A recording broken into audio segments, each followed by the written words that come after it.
At the age of 12 years, the human body is at its most vigorous. It has yet to reach its full size and strength, and its owner his or her full intelligence.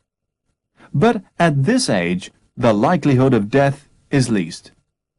Earlier, we were infants and young children, and consequently more vulnerable. Later, we shall undergo a progressive loss of our vigor and resistance, which, though imperceptible at first, will finally become so steep that we can live no longer, however well we look after ourselves and however well society and our doctors look after us. This decline in vigor with the passing of time is called aging. It is one of the most unpleasant discoveries which we all make, that we must decline in this way, that if we escape wars, accidents, and diseases, we shall eventually die of old age, and that this happens at a rate which differs little from person to person, so that there are heavy odds in favor of our dying between the ages of 65 and 80. Some of us will die sooner. A few will live longer, on into a 9th or 10th decade.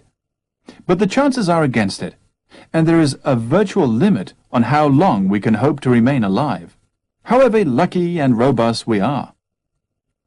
Normal people tend to forget this process unless and until they are reminded of it. We are so familiar with the fact that man ages that people have for years assumed that the process of losing vigor with time, of becoming more likely to die the older we get, was something self-evident, like the cooling of a hot kettle or the wearing out of a pair of shoes. They have also assumed that all animals and probably other organisms, such as trees or even the universe itself, must, in the nature of things, wear out.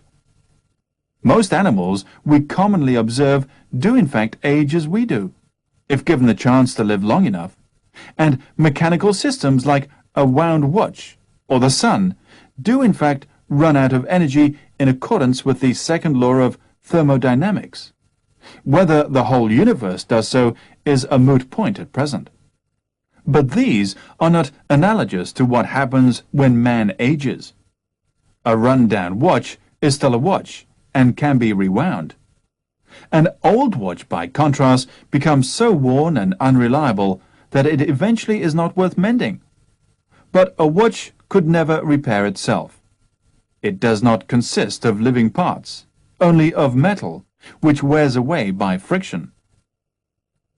We could at one time repair ourselves, well enough at least to overcome all but the most instantly fatal illnesses and accidents. Between 12 and 80 years we gradually lose this power.